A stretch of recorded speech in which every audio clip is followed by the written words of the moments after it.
Check. Microphone check 1 2. Shout out to everybody out there in internet land, WW land. DJ George Chuck checking in on your Tuesday night. It is Nightcap Knowledge, hosted by DJ George Chuck, Mr. Mac, and Tanya Boyd Cannon. We are so very glad that you are here, and we are looking forward to celebrating tonight.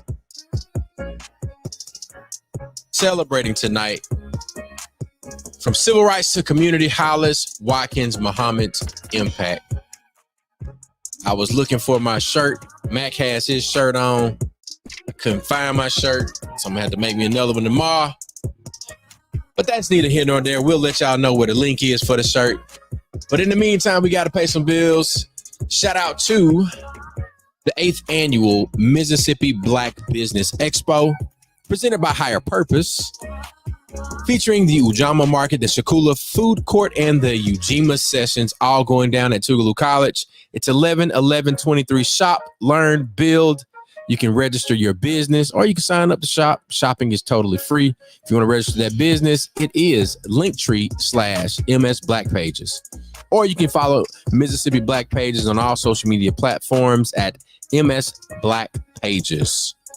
One time for the Mississippi School of Health Services and Careers. You can begin your career in healthcare today. You can hit them up at mshscschool.com or give them a call, 769-572-7490. And it's always Feel Good Friday at Hemp World South. 2-for-1 slushies. Might be some other deals in there. I don't know. We got to get an update from them. But you can be healed, be happy all day this Friday and every Friday at Hemp World South. It's about that time. Make sure you put the kids to bed, get your nightcap. Ladies and gentlemen, it's time for Nightcap Knowledge.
One time for your mind, 2 times for your drink. Mr. Mac, where you at, man?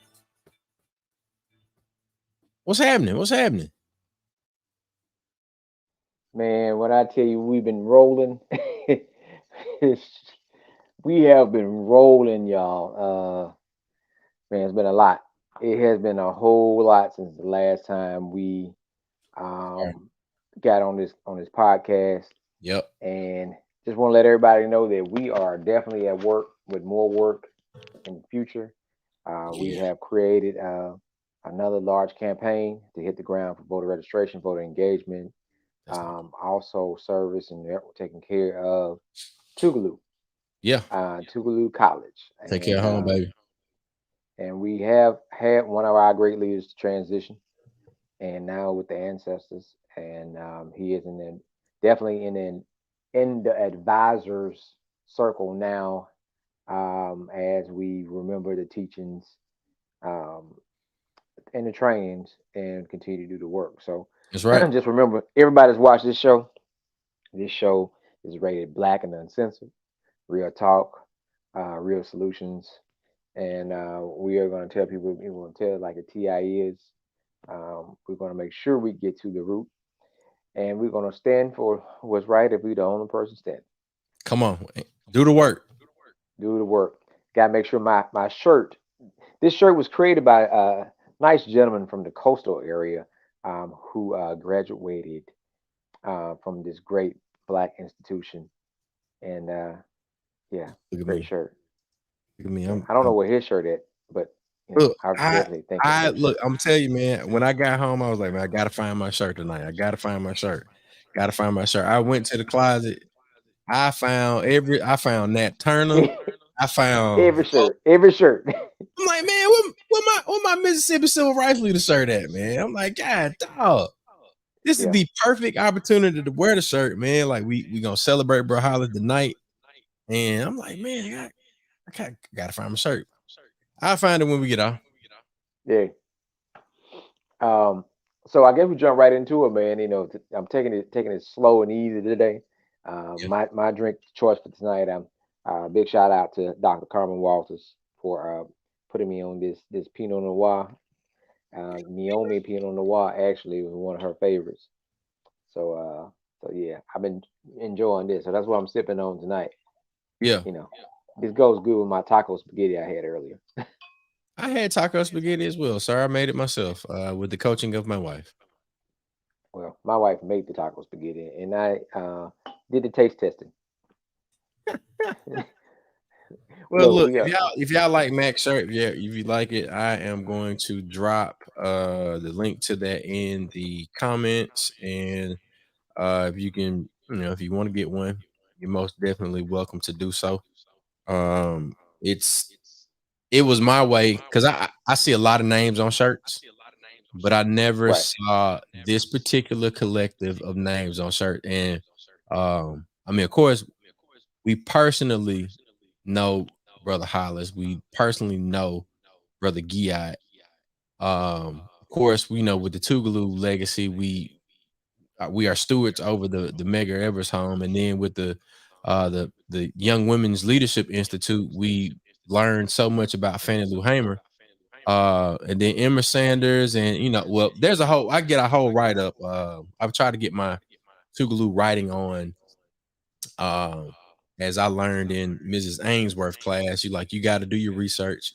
You have to be able to support your research with primary sources and such. So we got a firsthand experience from Hollis Watkins and Lawrence Giat. Like me for sure. Because of Mac, Hollis Watkins, I was able to meet Brother Hollis because of Mac. And Lawrence Giat's my chapter bro. And I got a chance to spend some time with both of those gentlemen. And tonight we celebrate Brother Hollis, and we have a list of people that have been influenced, impacted. All of us are reaping the benefits of his labor, his lifelong labor. And we're gonna discuss it tonight, man. So if you're there in the comments, man, please shout out to Dietrich. She's already in the comments. She says, "Rest peacefully, Brother Hollis."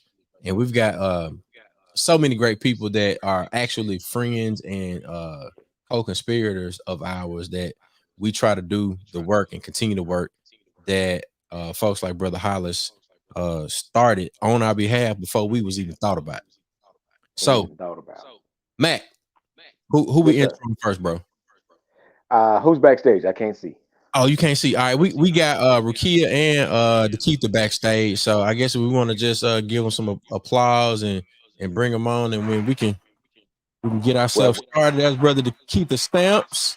brother to keep the stamps, and we can bring him on out. And this brother right here, him and myself have became part of the Fave Five that Sister Edna will reach out to in the last few years if something was Yeah, going on, they needed something.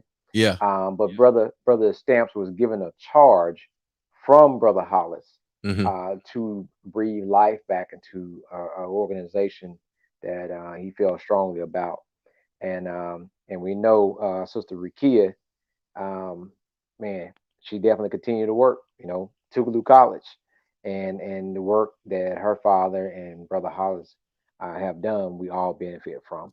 And Mac, So we we just start off with Brother Keith, and then we bring Rikia out, huh? that'll work. And we got Miss Cynthia Palmer backstage too. So I'm gonna give everybody a second to do their intros and give their comments and Okay. everything, Brother Hollis. So Brother Stamps, you can unmute yourself and then we can go in. Well, first, I just want to say thank y'all for. Oh, It's still muted. Can you hear me? gotcha. Okay. All right. First, I want to say thank y'all for having us on. We appreciate the opportunity, and especially with the slate of folks that you have coming behind us. Oh my gosh, might as well say the best for last. You got Sister Rakia, Cynthia Goodell Palmer. I won't be long in the way of those two wonderful, wonderful women of work. But I just want to say, Hollis Watkins is just a jewel. I had a little memory come up on my Facebook just 2 years ago. We were out looking for property. He had me and Sister Edna out there walking him over 100 acres of land that he was looking at buying.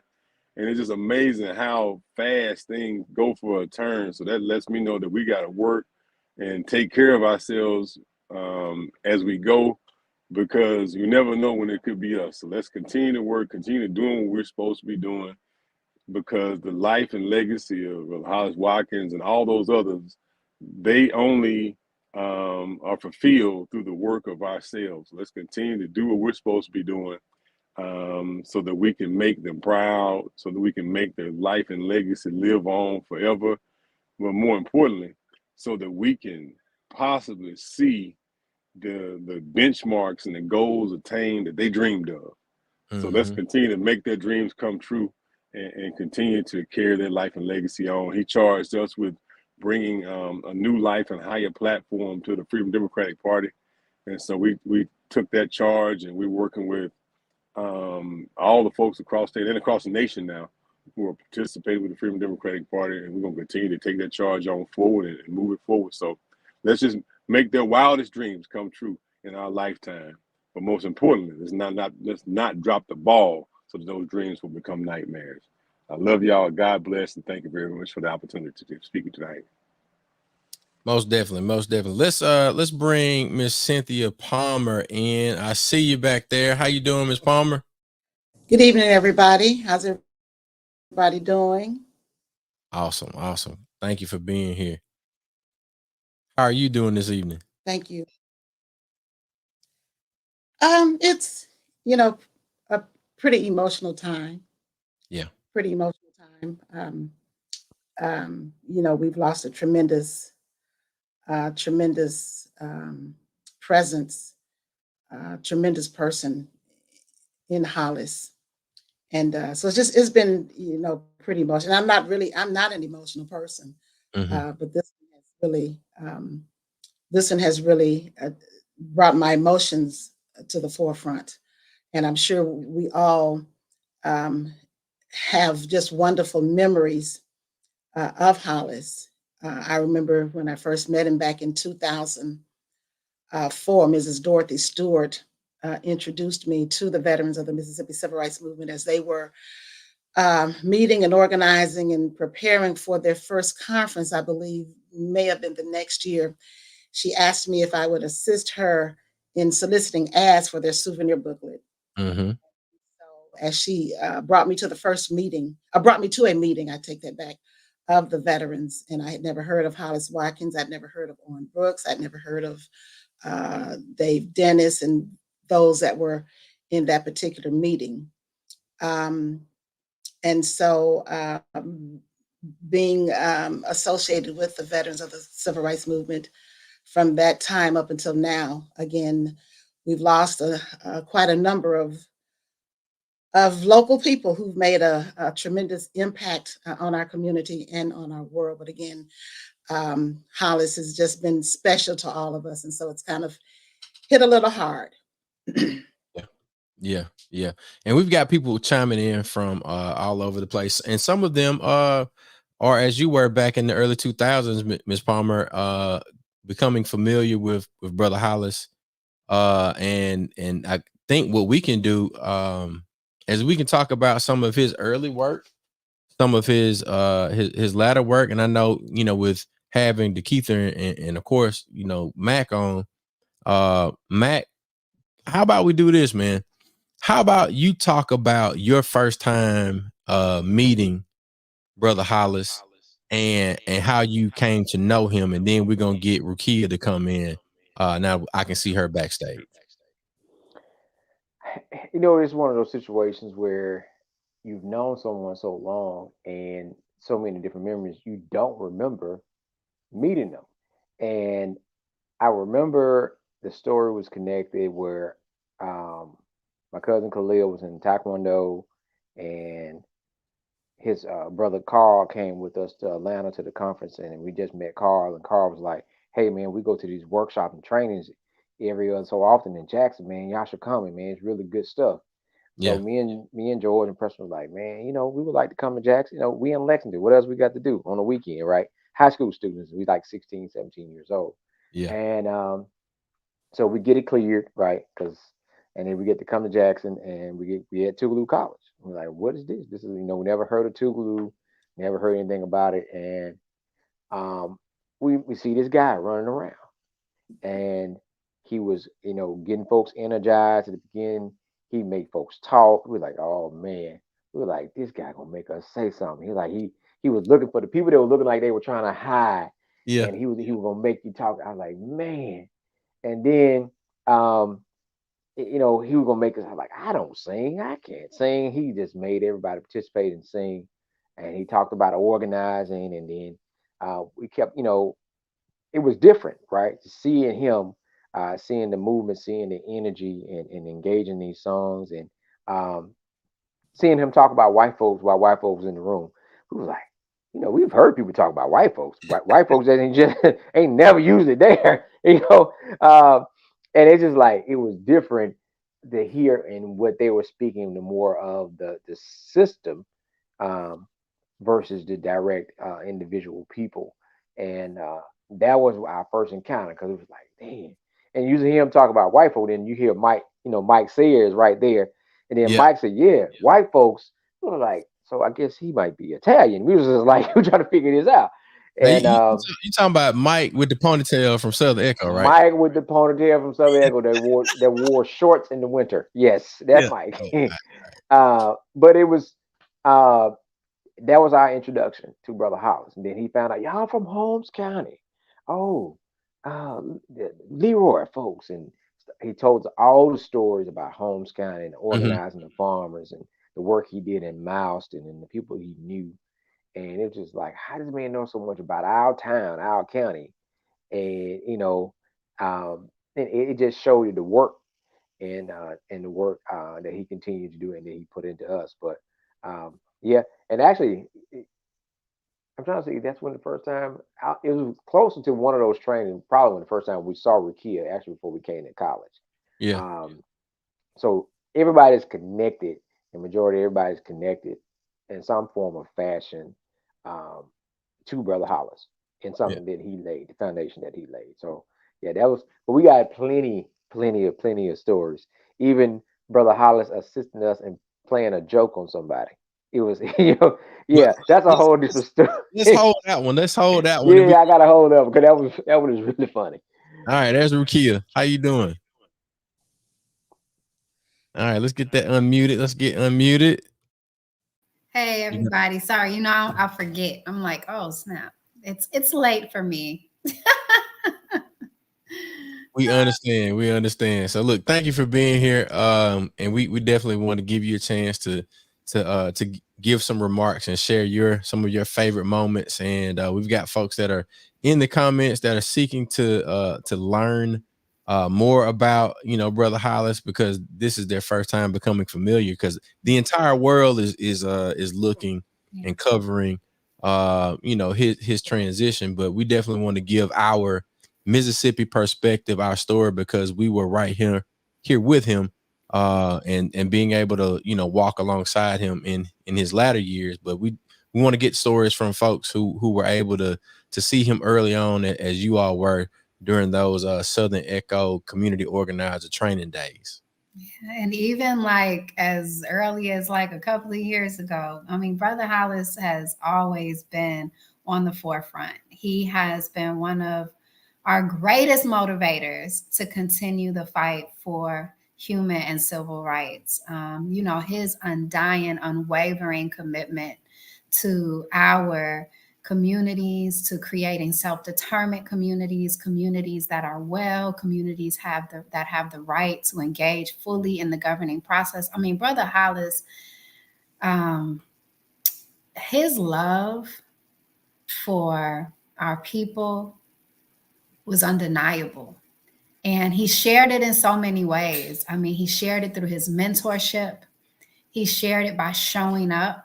You could call Brother Hollis on like a Tuesday and ask him if he could come and participate in a discussion on Wednesday, and he was always answering his phone. And when he didn't answer, Sister Edna was answering the phone. They are just so committed to creating a better quality of life for all people, and especially Black people. Like Brother Hollis was that person. I mean, and shout out to Sister Edna, like sending her lots of love, and his whole family, his children. Thank you for sharing him with us. Thank you for allowing our lives to be touched and our hearts to be, just loved on by him, and our spirits and our work to be inspired by him.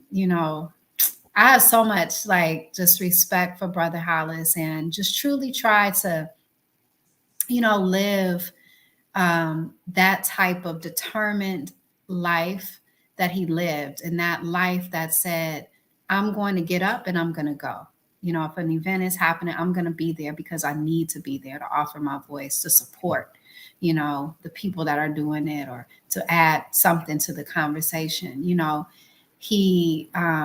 I remember one of the times, out of the many times that he showed up after calling last minute asking for him to come out, this was a couple of years ago, maybe a little more than a couple of years ago. I mean, he's come out times after that, but one of the times that really stuck with me was in 2018, when I had a group of fellows from our Electoral Justice League coming from across the nation. It was about 15 fellows coming from various places in the United States, all throughout the United States, and wanted to start our session in Jackson at the Smith Robertson Museum, and wanted to start it with, actually, it wasn't the Electoral Justice Project Fellowship, it was the Atlantic Philanthropy Fellowship that we were hosting here in Jackson. So this was actually 2019, right before COVID.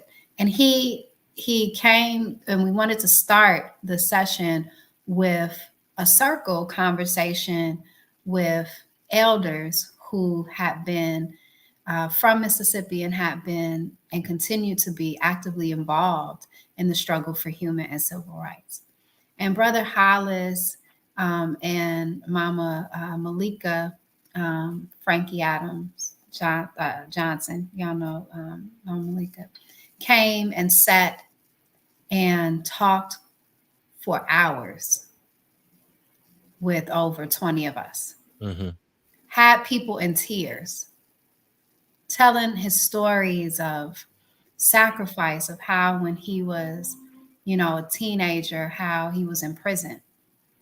Telling his stories of sacrifice, how even after that time, all that he gave towards the movement, and that really just, when you hear what people give, and then you can touch them and feel them and continue to learn from them, you know, it's so inspiring because he was living a good life. Like that man is just remarkable. So Yeah. mhm. Yeah. Thank you for that. Thank you for that. I'm jumping in to share a moment. And I see Mac. Hold on, Mac. Let me highlight you so we can get that a little bit larger on the screen. What you got there? PBS home video, Mississippi America. I can't see the subtitle there, but is that Brother Hollis on the cover? Mac, if you talking, we can't hear you, bro. I'm sorry.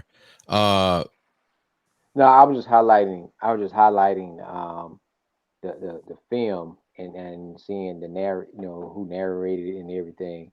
But this is old footage, right? This Mm-hmm. is this is old footage, but it's just showing the story. And the first time I saw Brother Hollis in the museum was in Alabama, I think, and they had more information in Alabama about him than we had in Mississippi. Hmm. And Nikita said this years ago, talking about Black history. He like start with your family and start with the people that you know close, Yeah. because we have so many people here that have contributed to what we've been doing, but we don't know about it. It's not talked about. Um, and this is one of the major things here. One of his last major works was his book. Yeah. And we just put the link to his book in the comments. So if you would like to make a purchase of Brother Hollis's book, definitely do that. It looks like it's available via Amazon.com. Brother Hollis Watkins, Sankofa of the movement. And I would dare say, Mac, this is my first time Mm. documenting Brother Hollis. And this was back in 2013. We were at the Kofo building, I believe. Do you remember Yeah, this? you're gonna hit the play. All right, I'm gonna hit the play. I know he's singing. Yeah, he's He definitely was singing. always singing. Yeah, that was just so beautiful. Always. But we said, freedom, give us freedom. Freedom come and it won't be long. All right, let's do that. Freedom, give us freedom. Hey! Freedom come and it won't be long. Well, I took a little trip on the Greyhound bus. Freedom come and it won't be long. Just to fight the segregation and we must. Freedom come and it won't be long. Freedom, freedom, hey! Freedom come and it won't be long. With the one thing that we did wrong. Freedom come and it won't be long. Well, we stayed divided just a day too long. Freedom come and it won't be long. But the one thing that we did right. Freedom come and it won't be long. Well, it was the day we started this fight. Freedom come and it won't be long. Freedom, freedom, hey! Freedom come and it won't be long. With the freedom fighter, we were bound in jail. Freedom come and it won't be long. When we had no money for to go out there. Freedom come and it won't be long. But the freedom fighter, we began to shout. Freedom come and it won't Hey, be Palmer, you long. see yourself? The jail's doors open. Yep. That's all right, It's man. just amazing hearing his voice. You know, in this moment, Yeah. just hearing his voice just does something to you. You know, one of the memories that I remember him talking about, and I heard Eddie Carthan talking about it, was Eddie Carthan was former mayor of Chula, Mississippi, but he said he was 14 years old in Hollis Watkins Freedom School up in Holmes County, and he told the class that he was going to be the mayor of Chula, Mississippi when he was 14 years old. And in Freedom School one Saturday morning, and he carried that on. And that's one of my other memories. And then also another memory I had, I had campaigning, and it hit me. I said, we have screwed up when it comes to talking to people about voting. Mm-hmm. We out here telling people you vote for this person, you get better health care. Freedom is not voting is not about getting something. Voting is about being something. It's about being free. He always taught us that voting is about not being a slave and being free. Vote in today's society, we've turned voting into like you vote because you want to get X, Y, or Z or experience X, Y, or Z. But voting is about freedom. Yeah. Not about these other things happen because you're free and because you coalesce behind a group of voting bloc and we get something better for our community. But the first thing about voting is about being free. Not voting is taking a shackle from slavery and attaching it back to your leg because you're not a voter. Mm-hmm. And that was the essence that I remember that hit me so hard this week. I was like, oh my gosh.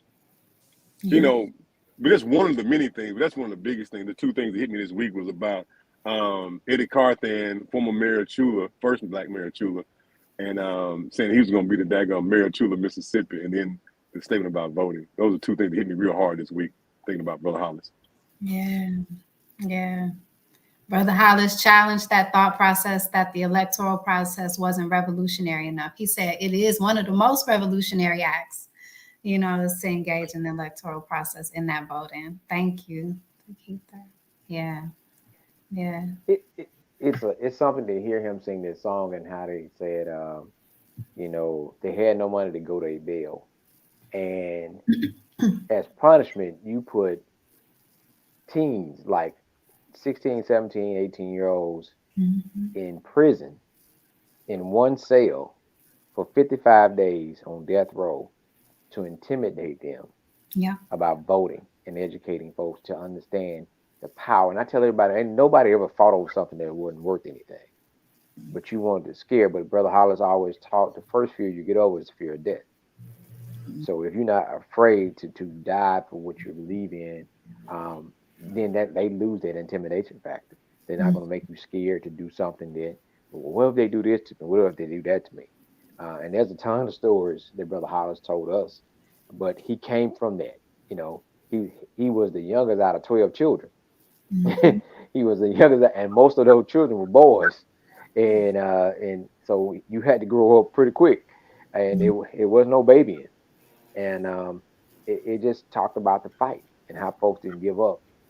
But also it lets you know how important having the freedom to cast your ballot for the person that represents you is and continue to be as they continue to pull things back from us and trying to hinder us from being able to pick and choose the folks that lead us.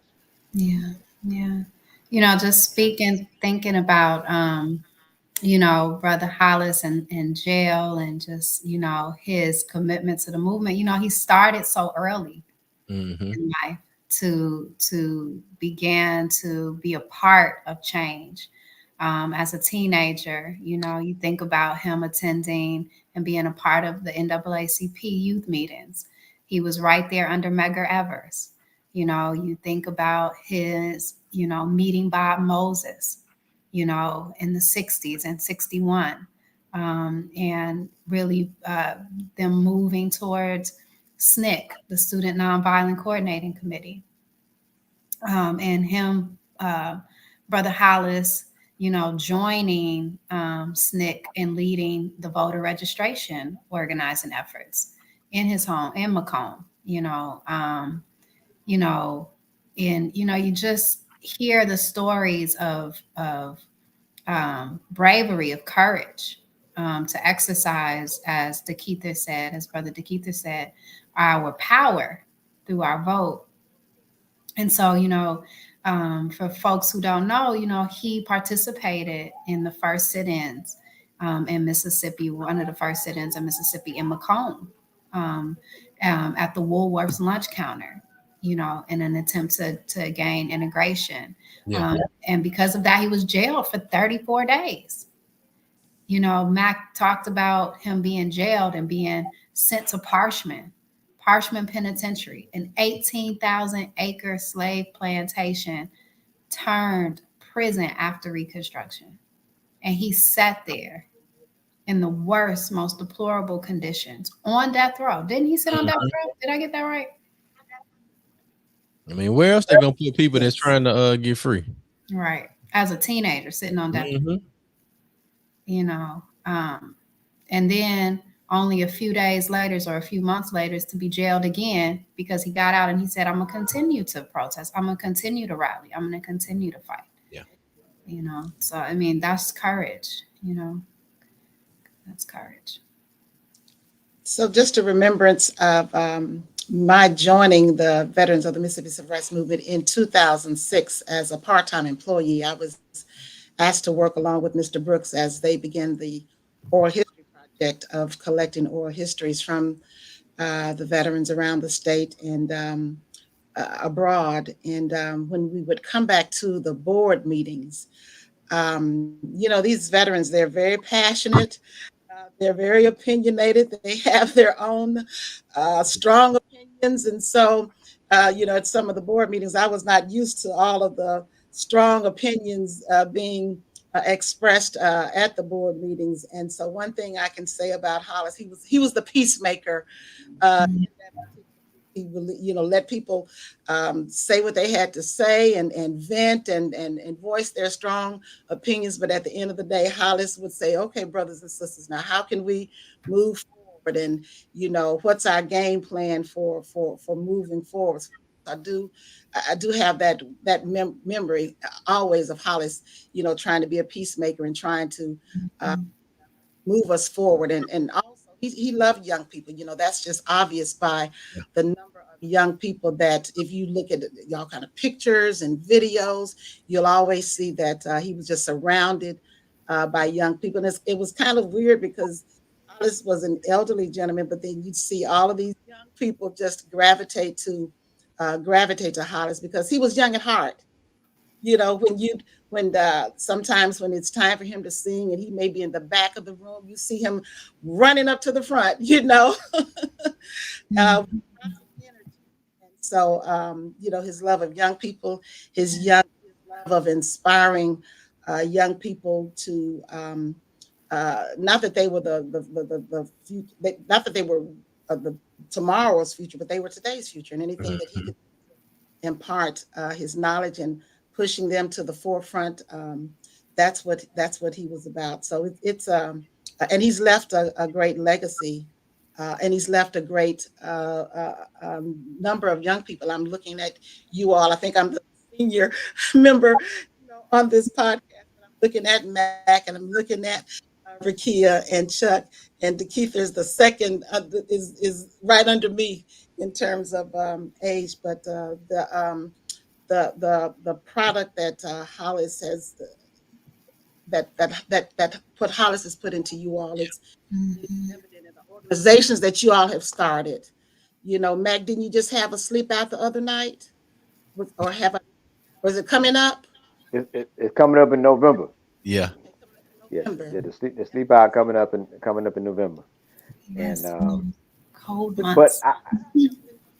I was hearing you talk about that, and we definitely got a ton of stories about Brother Hollis and his song. But I remember him talking to us at 16 and 17, and he would tell us the stories of cultures in Africa where they massacred those 21 and older, and at 17 you in leadership. And he was proving to us like we didn't have time to play. You know, our work was today at 16. As soon as we got 16 and 17, we became youth organizers and made us responsible for the younger ones behind us. To this day, and when we did the Men Health Conference, Antron does not let me forget that at 8 years old and when we were 17, he was like, man, why I can't go with y'all, man? Why I can't go with y'all? You know, and for him to continue to come to Tougaloo and continue to organize and be right there with us. Um, and he stuck right there with Brother Hollis too, him and his sisters. But we were responsible for them at 17. And that's what he taught us, because we were not the future, we were the present, That's because right. of the work that they had done at 16 and 17 years Yeah. old. And that's the same, challenge we try to issue now, that um, we don't have all day. We want children. They said let children be children. We're like, what does that mean?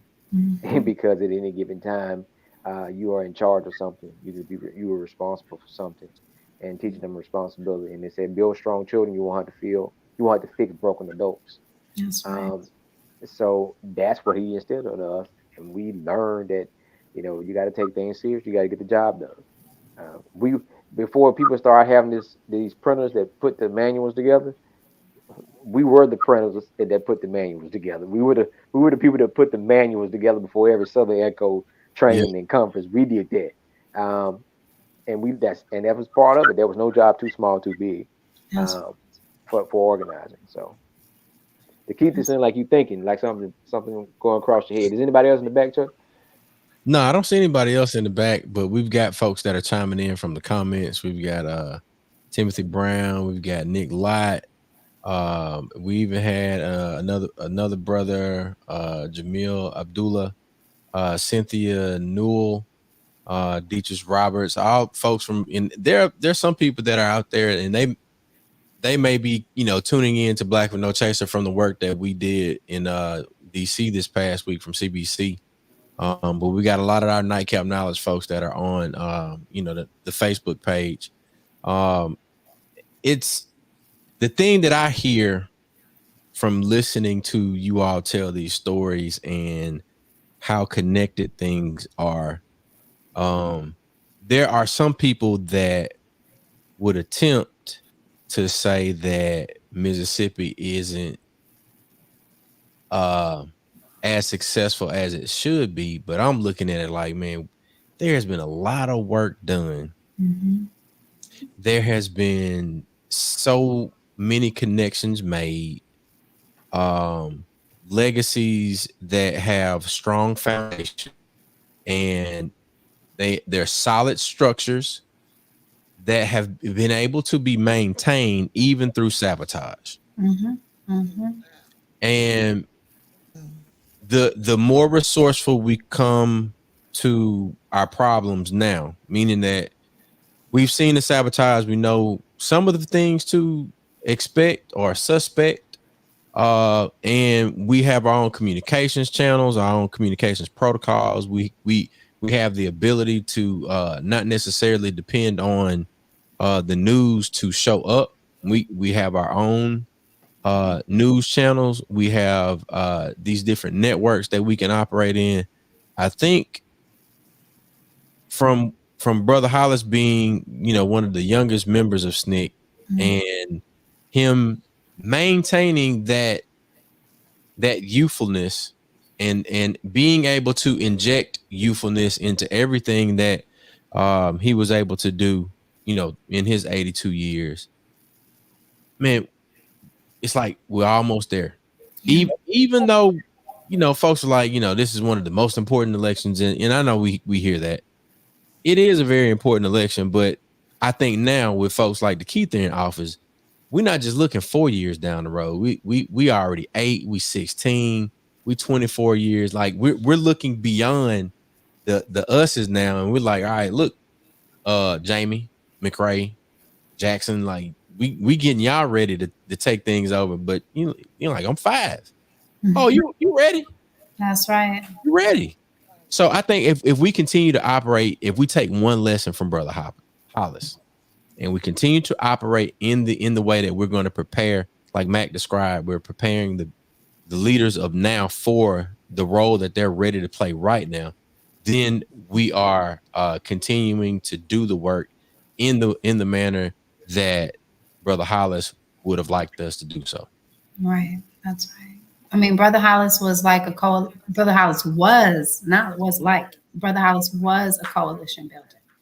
He was one that brought our communities together, unified us across, various organizations. You talk about like his work. Part of his work was being that connector, like bringing us together to create a united front to fight for our freedom, and I think, that's partly why him and so many others, but especially him, even in the 90s, was still being followed, files developed on him from the Mississippi State Sovereignty Commission. That's similar to having files in the COINTELPRO, right? Mm-hmm. You think about the lessons that he learned from being present and actually participating. And when people talk about Mississippi, you can't talk about Mississippi and not talk about resistance. Mm-hmm. What we have done as Black people in Mississippi has consistently resisted. And it is people like Hollis Watkins. It is brothers like Hollis Watkins that have led that movement. Ain't no place else you're going to have as many young people, teenagers and even younger, who were strong leaders in the movement. Yeah. And continue to do that work and inspire and help us move forward today. Mississippi has been ground zero for the attempts to create the worst type of policies that eventually will be seen throughout the nation. And we have consistently been able to resist several of those policies and continue to build self-determined communities. We may not be where we are, but we ain't far from where we need to be. And, I just think about, his leadership. I think about how he led through love and understanding that we had to be connected, that we had to move past our differences. I think about, and I think that comes, I was looking at his Wikipedia that people can go to and see as well. But his book is probably the best place that people can go to learn about him, Sankofa of a Movement. But, he was there. We talk about voting rights. We have voting rights in this country right now as Black people because of the work that Medgar Evers and Fannie Lou Hamer and Hollis Watkins and so many more did back in the 60s. He was there at the Democratic National Convention when Fannie Lou Hamer gave her famous speech in 1964, when she said she's sick and tired of being sick and tired. He was there, when Fannie Lou Hamer argued with Martin Luther King over whether the Mississippi Freedom Democratic Party should accept the compromise of 2 seats that President Lyndon B. Johnson offered. He was there when folks were being jailed.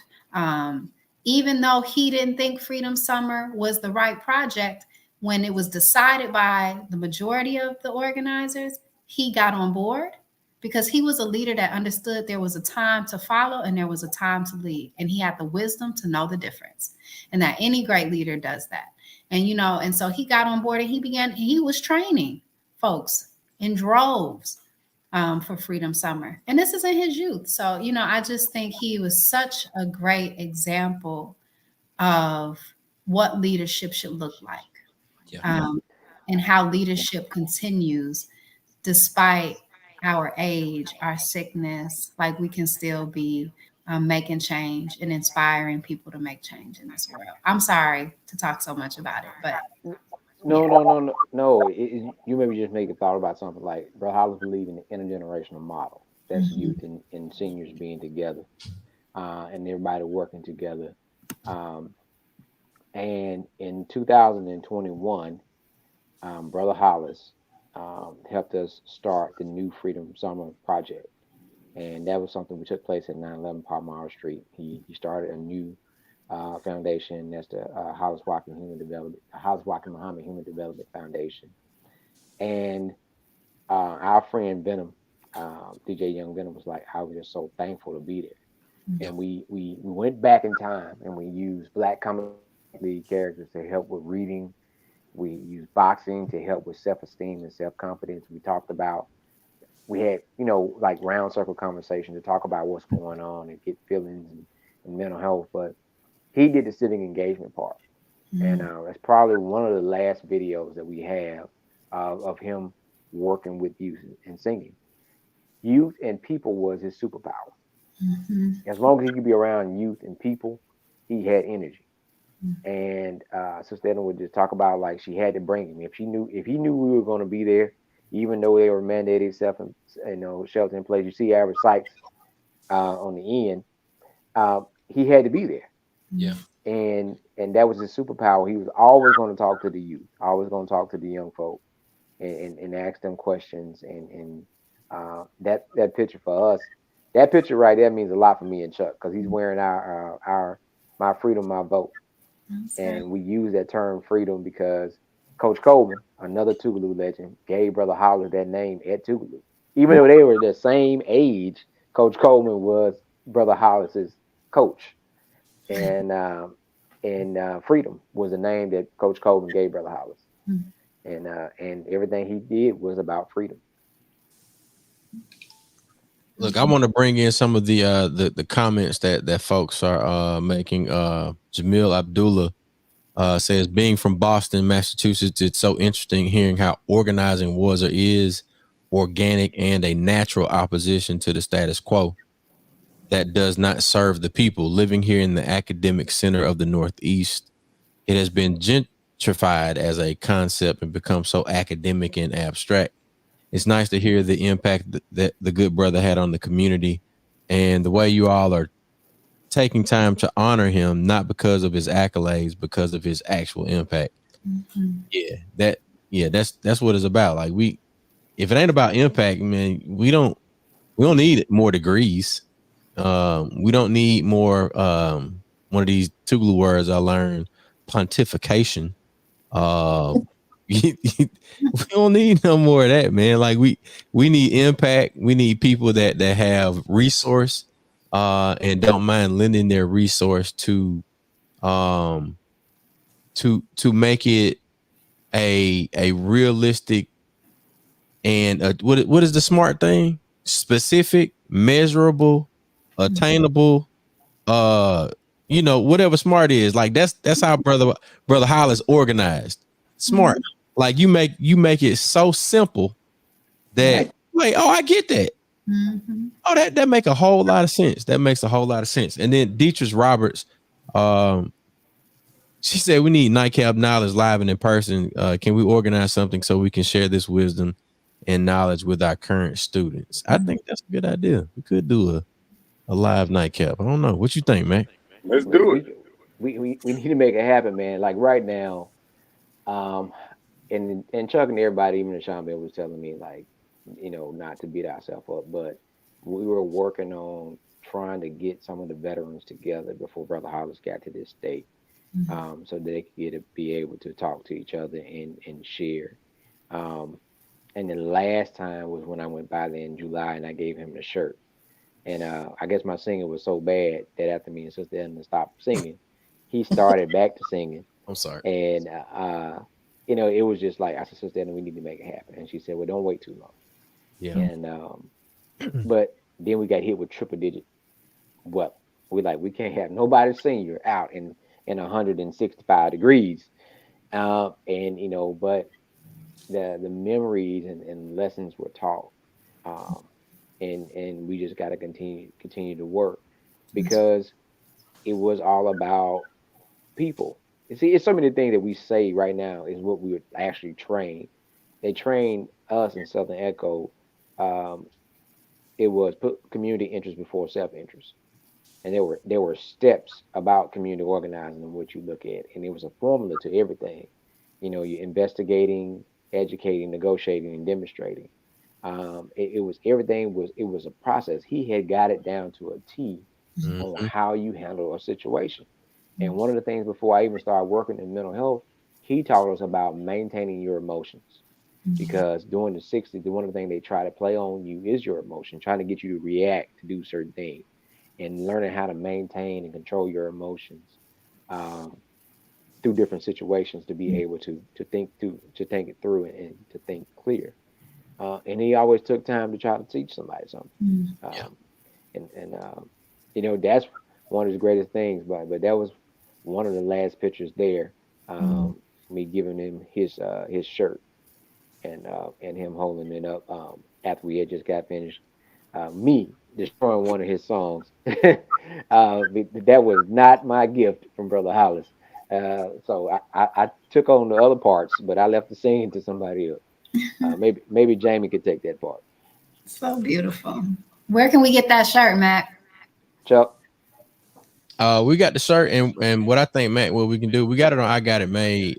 We're going to use the funds from that to go towards the what Mac has described as the Hollis Watkins Muhammad Fight for Freedom Scholarship. Beautiful. So it's our goal as an organization, Mississippi Move, to establish an endowed scholarship for a political science major at Tougaloo College. All Yes. right. All right. And here's the flip side of it. Like, you have to be in some sort of organizing capacity. Like, you can be a political science major, and I think Mac is going to add some other language to that. But we want that. I mean, Mac was a political science major. I was a history major with a computer science double major. But I found myself in the office of Charles Holmes, Mhm. um, and we sitting all and All of us, yes. talking policy. Yeah. yeah. And the impact of policy and how to be educated about the law and the application thereof. But we haven't launched it yet, but the donations will be tax deductible. The shirt, of course, is going through, my t-shirt company. But we're gonna take those funds and then we'll shoot them over to Mississippi Move as a donation. And Uh, because people are listening, what's your t-shirt company? And can you drop that link into the you chat? are Thank you for that. Thank you for that. Here's the link. It is in the comments. I got it made.us. I got it made.us. So I got it made because of us. The whole idea behind I got it made is like, I am because we are. And the only reason that any of us can have it made is because of the us that came before us. That's Uh, so we have the Mississippi Civil Rights Veteran Tribute T-shirt, and it's something that I sat on for a while because I didn't want to step on any toes, but then something in me was like, man, just release it. And Mac was like, man, we got to get Bro Hollis one, and we were able to do that, and that made me very happy. Yes. Yeah. Can I pick Yeah, up on man. one thing that you said, Mac? You said had hoped to get some veterans together to perhaps visit with Brother Hollis. Let me just say my last visit, which was some time back, I took a big book of pictures that had been taken over the year. And I just kind of went through those pictures with Hollis. And I would say, Hollis, you remember when I took this picture of you and Danny Glover and Bob Moses? And you remember when we were at the Veterans Conference with Brenda Travis and Dory Ladner, and we would just flip the pages. And Hollis, you remember when we were at Southern Echo, and we took this particular picture, and you were speaking, and we were at COFO, and you were singing, and I spent some time just kind of going through pictures, just flipping through pictures, just to kind of just bring the veterans to him. And it was just a wonderful visit that I was able to just bring those pictures to Hollis, group pictures, individual pictures, and I could tell he was enjoying looking through those pictures, and memories memories seemed to be coming back to him. So I was glad that I was able to bring the veterans to him. So that's the last time that I was able to visit him some time ago. Yeah.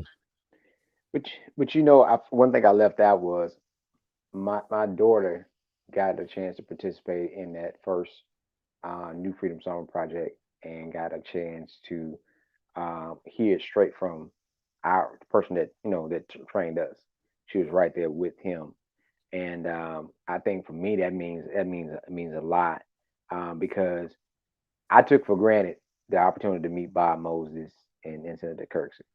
You didn't think about it at the moment because now you think about like, man, if I could have went back, I could have asked these questions. Mm-hmm. But just like I stuck with Brother Hollis, Albert Sykes stuck with Bob Moses, and sat there and learned from him the work.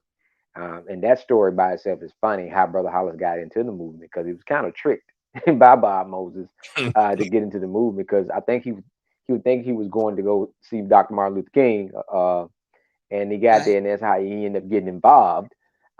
It's kind of like it's just kind of it's a happenstance type of thing where you get involved.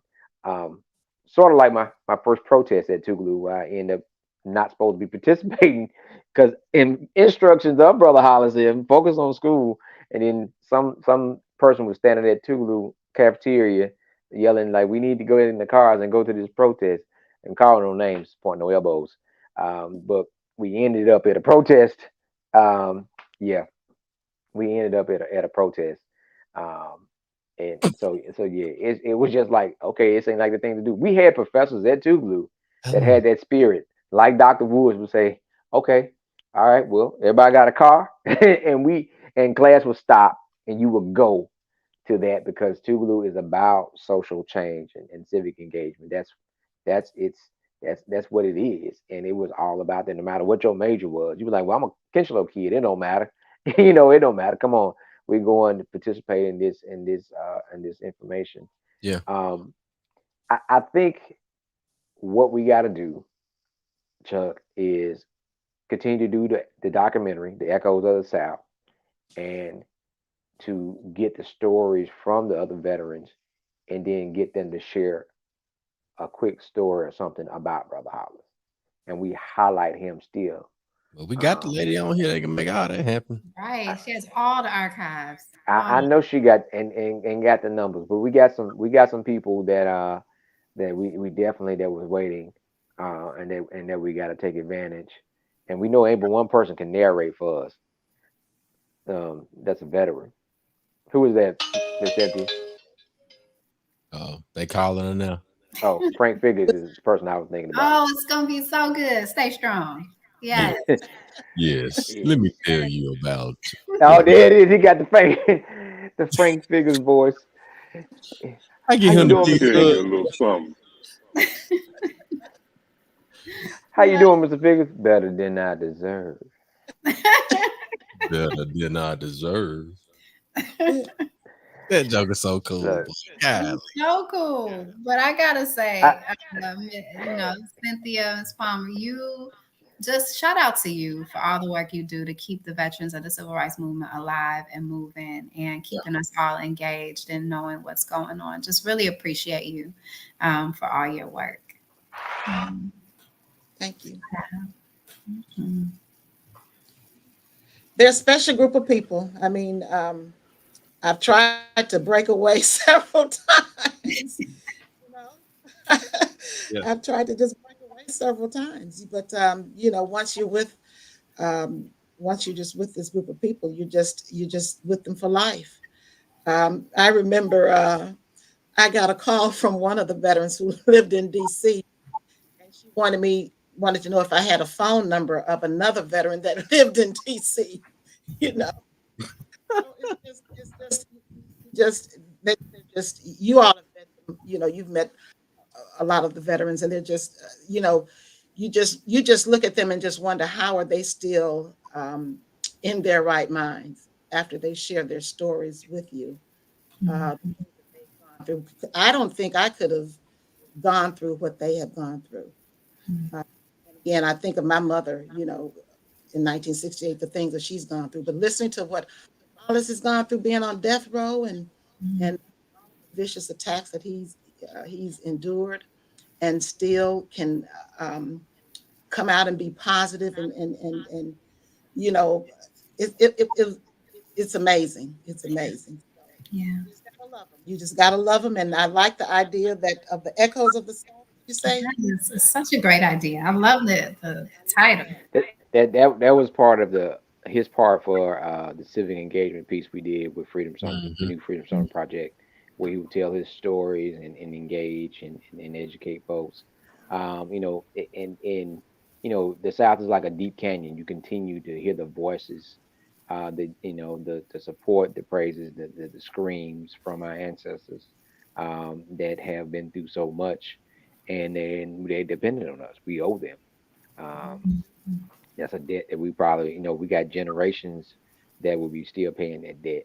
Mm, But we got to continue to work toward it, knowing. And I had the same conversation with what's his name, Ross from 16. I mm, said, there were people that protested to have black journalists. There were people that protested to have black police officers. There were people that protested to have black firefighters.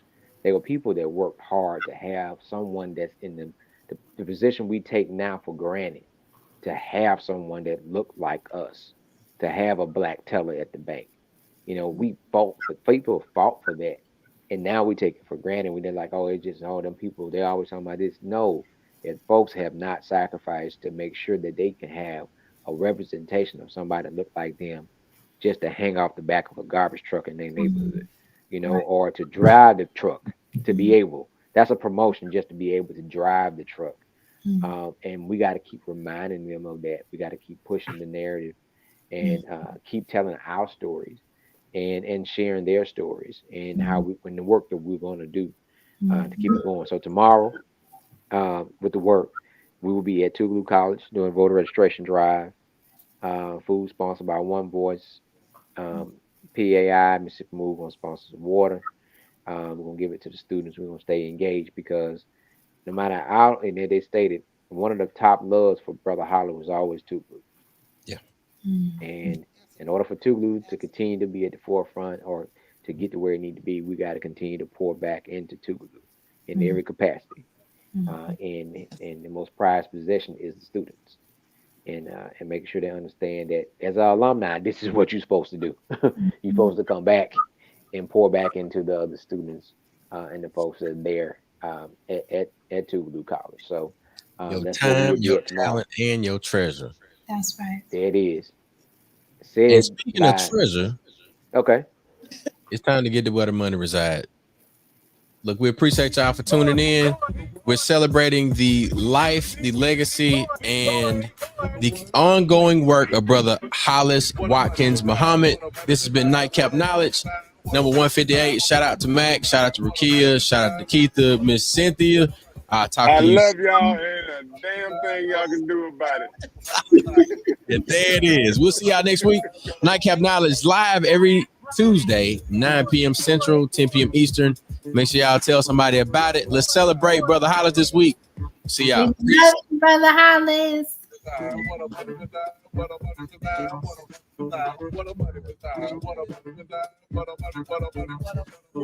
a